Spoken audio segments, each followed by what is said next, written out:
Seguimos na segunda parte do documento final do Sínodo, escutando os apelos para uma conversão das relações.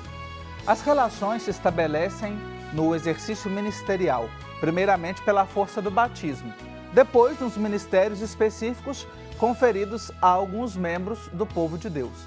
E conversam com a gente sobre este tema dentro da perspectiva do capítulo 2, Ivenise Terezinha Gonzaga Santinon e Celso Pinto Carias. Ivenise é doutora em Ciências da Religião, mestra em Teologia e professora da Faculdade de Teologia da PUC Campinas. É assessora teológica na Comissão Pastoral para o Laicato da CNBB. Já esteve com a gente aqui e é uma alegria recebê-la novamente. Bem-vinda, Ivenise. Obrigada pelo convite. E o Celso é cristão leigo, doutor em Teologia pela PUC Rio, professor na mesma instituição, assessor da Ampliada Nacional da SEBS e membro do Serviço Teológico Pastoral. Está sempre aqui com a gente também. Celso, uma alegria recebê-lo mais uma vez. É sempre bom estar aqui com você, batendo esse papo na Igreja Sinodal. E agora com a Ivenise, que é uma amiga de longa data lá da Comissão do Laicato. Maravilha. Bom, eu quero trazer aqui os dois. Ivenise e Celso já atuam na área da formação dos cristãos leigos e leigas em outras áreas na igreja e acompanharam também todo esse processo sinodal, né? Seja nas leituras, nas contribuições de textos, de formação. A gente chega aqui no documento final. Queria começar com você, Celso, que já está aqui na tela comigo. Como é que você olha a participação dos leigos, que a gente sabe que foi um tema bastante recorrente durante todo esse processo, o protagonismo dos leigos, espaço de decisão, entre outros. Como é que você avalia desde o início da caminhada sinodal até o documento final? Tivemos um avanço, ficou mais ou menos, tivemos um retrocesso? Olha, Marcos, e quem vai nos assistir, eu reconheço um grande avanço, né? Se você compara o que vinha antes com o que aconteceu durante o processo sinodal, o processo sinodal em si, ele assumiu com muita força a participação laical, ao ponto, como todos já sabem, né, de ter votantes leigos e mulheres, né, algumas mulheres. Então, nessa direção, o processo sinodal em si, o sínodo, eu reconheço o grande avanço. É claro que muitas expectativas poderiam estar desejando muito mais. Contudo, sempre tendo como parâmetro o que acontecia antes e o que aconteceu agora, eu reconheço um grande avanço, Marcos. Uhum. E você, Ivenise, também a partir desta, né, uma olhada mais retrospectiva, como é que você vê a participação do laicato e também como mulher? A gente dedicou o programa anterior sobre a mulher, mas acho importante também ouvi-la como mulher neste espaço. Isso, Marcos. Eu comungo e compartilho da ideia do Celso. Nós avançamos, até porque a ideia de sinodalidade da igreja ter esta característica na sua essência, ela não era muito clara ou quase nada clara para ninguém. Nós não sabíamos o que era isso na prática. Teoricamente, até quem estuda tinha ouvido dizer, né? Mas era algo ligado ao clero, a bispos, né?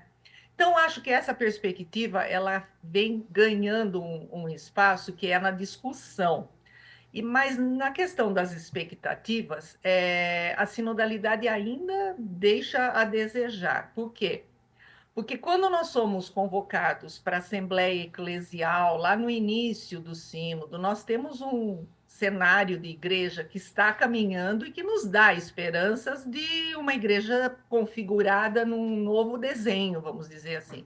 Avançou? Avançou. Acho interessante a questão do laicato, mas agora, sobretudo com as mulheres, muitas perspectivas não avançaram. Nós tínhamos muito mais esperanças de participação efetiva. Algumas mulheres participaram, tiveram voz e vez, são pessoas muito potentes, poderosas na igreja, na caminhada pastoral da igreja na América Latina e no Brasil, falando daqui, mas nós precisamos ainda caminhar mais. Não digo que nessa perspectiva haja um retrocesso, mas houve uma estagnação, vamos dizer assim. E há alguns problemas para a gente detectar no sentido de participação das mulheres, que são lugares ainda de fala clericalista e são lugares de igreja com perspectivas de não avanços rápidos, porque nós temos muitas pessoas que são aí caladas ainda nas estruturas, e sobretudo as mulheres. Então, acho que caminhou muito, o sínodo é importante, foi importante até a última assembleia, e esse processo sinodal ele nos traz aí grandes expectativas. Não sei se vão configurar na medida que agora para o processo prático. Sim, isso é por isso a importância deste primeiro movimento que a gente tem de recepção, de tomar contato com o documento e de seguir insistindo, né? Não obstante, venham outras coisas que às vezes corre até o risco de abafar as reflexões, os processos sinodais, os processos, né, iniciados aí numa perspectiva sinodal, mas vamos e com toda a força e esperança para fazer germinar e mudar principalmente cultura, mentalidades nas nossas comunidades. A gente sabe que um dos temas centrais que ocuparam as discussões desde o início do sínodo é a questão da ministerialidade.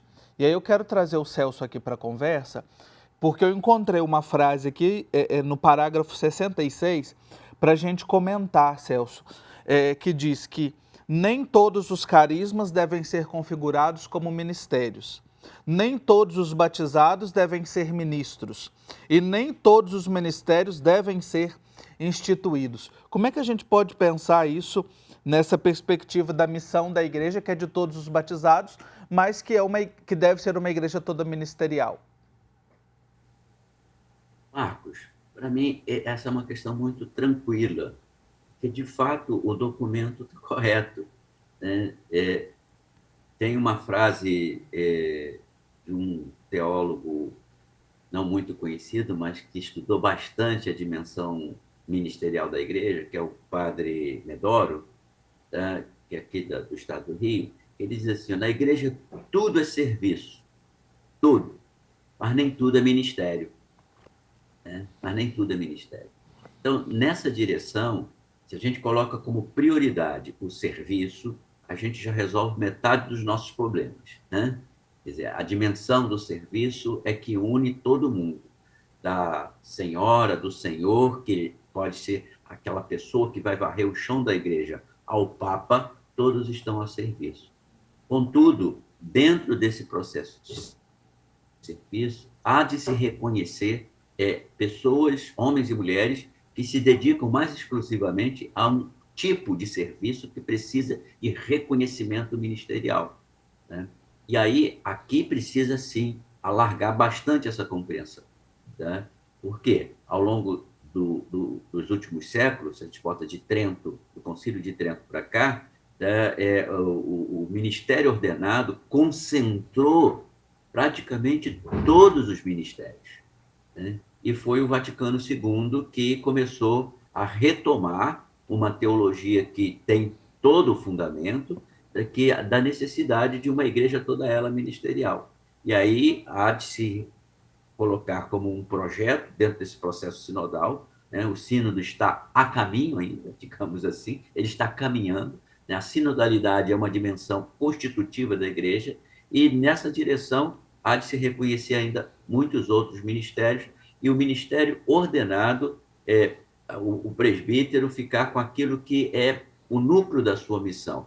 Creio que isso vai dar muito mais dinamicidade à própria igreja em relação ao mundo, e incluindo todos os batizados que possam vir a se dedicar a algum tipo de ministério, né, pelo munus do seu próprio batismo, e em várias direções que hoje ainda há uma certa dificuldade de se reconhecer. Uhum.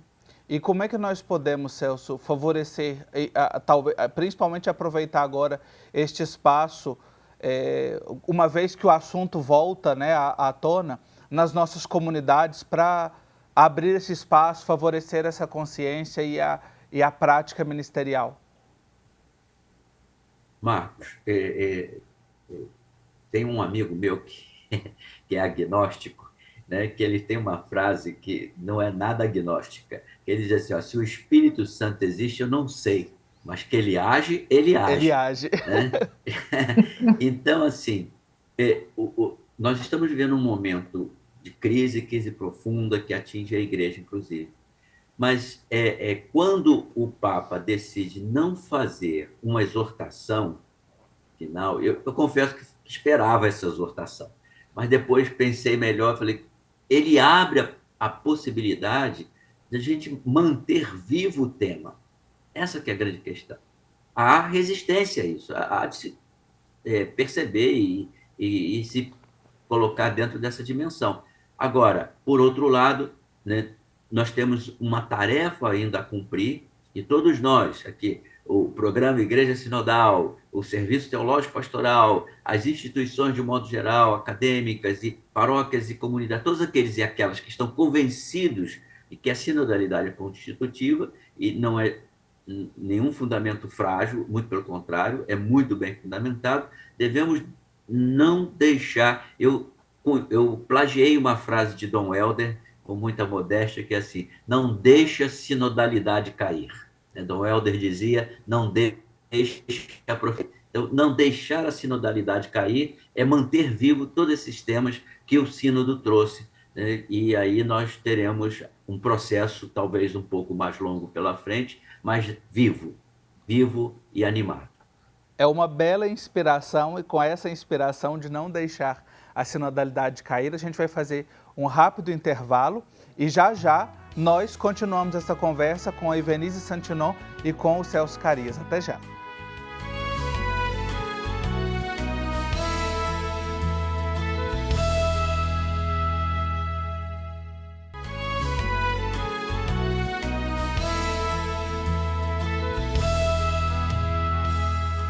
Já estamos de volta com o nosso Igreja Sinodal. Quero agradecer a você que acompanha as nossas reflexões, que compartilha e que faz esta cultura sinodal chegar às nossas comunidades. Quer rever as nossas discussões anteriores desde o início do processo convocado pelo Papa Francisco? Você encontra no YouTube, @Igreja Sinodal, e especialmente as contribuições mais recentes, já o documento final, o período da Assembleia que aconteceu no último mês de outubro, está tudo aí disponível para você rever e compartilhar.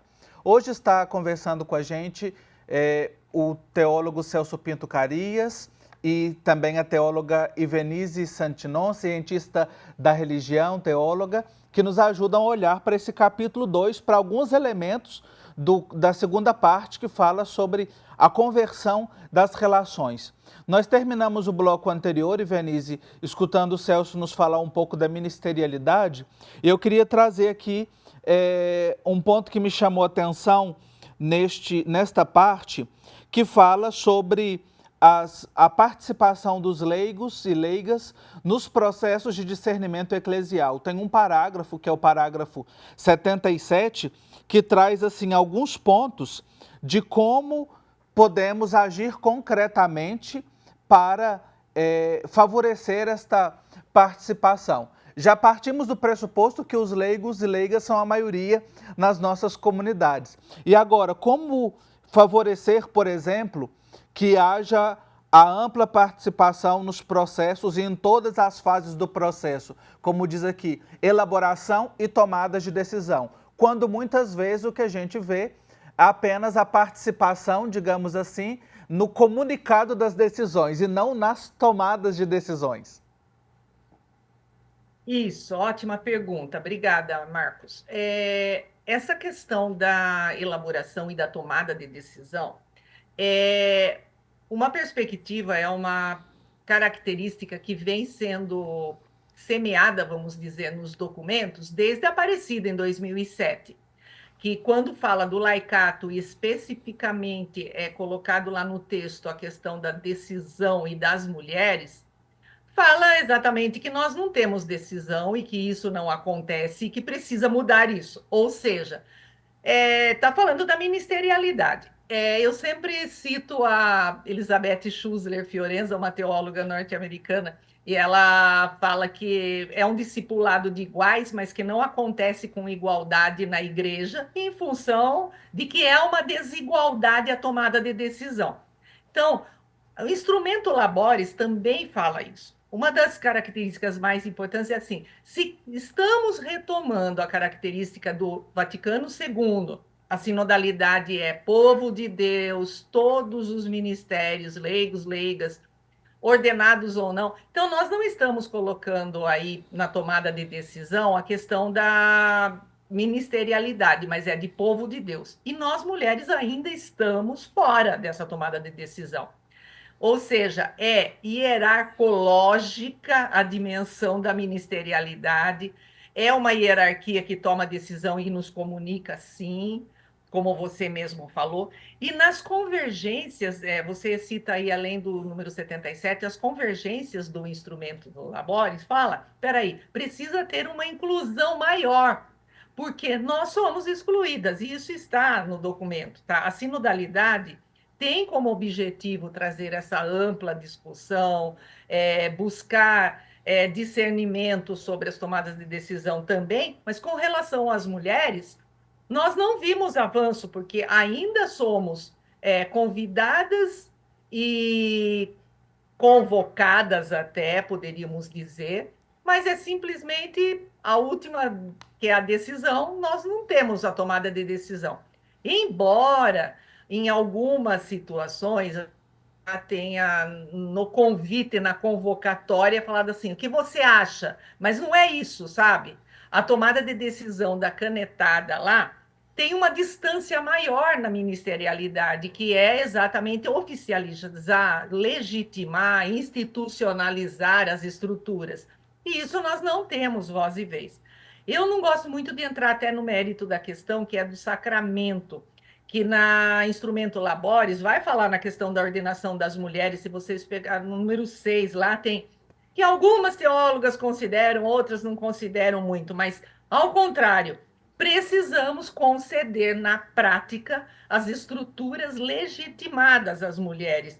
E ter um acesso, sim, seria uma ideia o diaconato das mulheres para tentar a inclusão na hierarquia.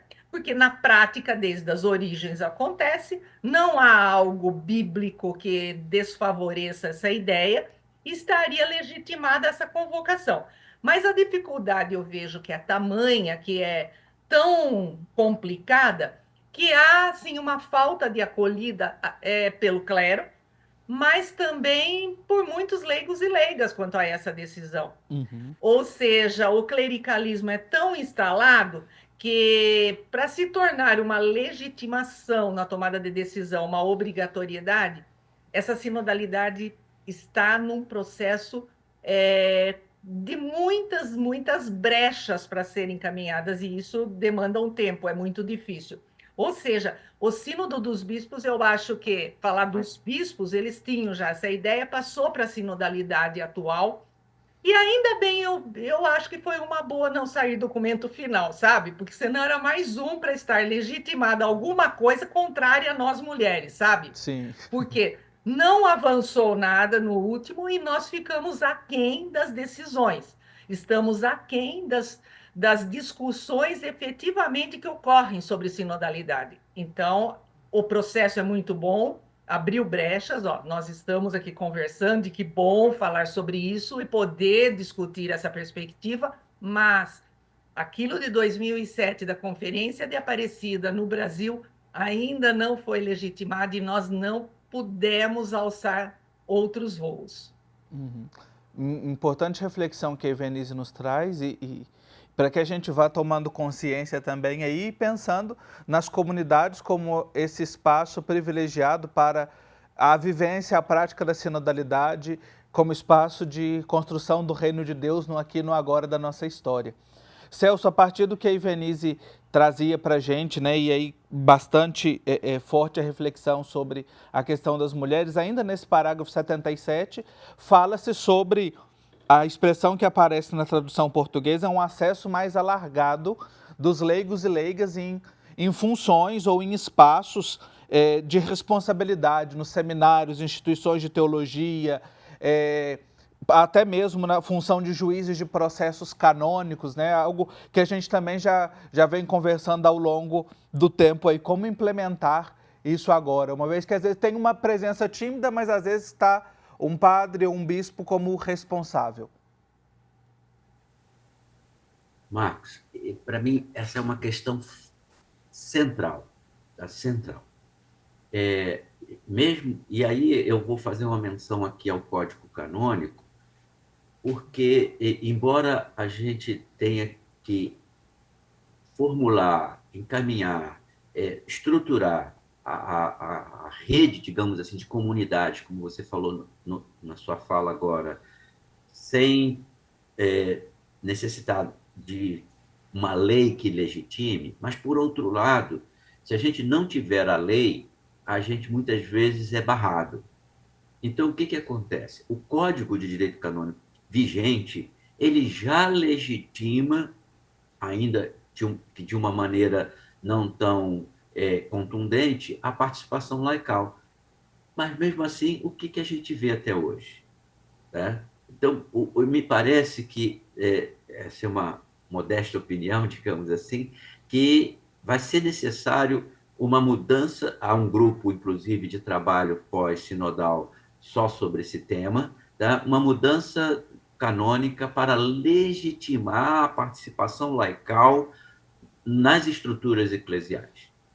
Porque, do contrário, vai depender da benevolência e da compreensão da hierarquia, como disse Evenice, né? E isso nós não podemos ficar nisso, porque aí vai ser muito pequena a contribuição, né? Mas é perfeitamente possível, e a esperança é que neste processo sinodal é que isso se realize, e usando uma expressão pouco conhecida do povo de Deus como um todo, creio que um motu próprio, chamaria isso na igreja, seria uma espécie de projeto de lei constitucional, né? Uhum. Um motu próprio que pudesse legitimar de maneira legal a participação nas diversas instâncias. E aí creio que isso vai ser mais fácil de ser, vou usar uma expressão talvez um pouco dura, mas de ser exigido, né? Há de se exigir que todos nós, como batizados, né, leigos e leigas, tenhamos espaços de maior participação e decisão na vida pastoral e evangelizadora da igreja. Oxalá essa sua humilde sugestão, como você disse, Celso, chegue até o coração do nosso amado Papa Francisco e que possa aí desencadear uma série de processos para, de fato, favorecer esta participação efetiva dos leigos e leigas nesses espaços de tomada de decisão, de ensino e construir realmente esta igreja. Infelizmente, nós não temos mais tempo. Quando os convidados são bons e a prosa é boa, o tempo passa rapidinho, mas eu quero agradecer. Celso Carias, obrigado pela sua participação aqui mais uma vez no nosso programa. A gente fica sempre muito feliz de poder contribuir um pouco, ainda mais sabendo que o programa chega bastante longe, né? Isso. E Venise Santinon, muito obrigado também pela sua participação, por essas reflexões, por abrir aqui tantas janelas e portas para a gente seguir como Igreja Sinodal.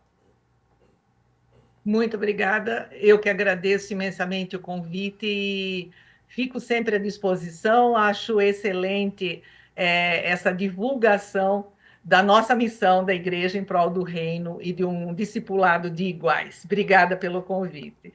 Assim seja. E obrigado você que me acompanhou em mais este programa. Na semana que vem, a gente continua aprofundando o nosso documento final do Sínodo sobre Sinodalidade. Até lá!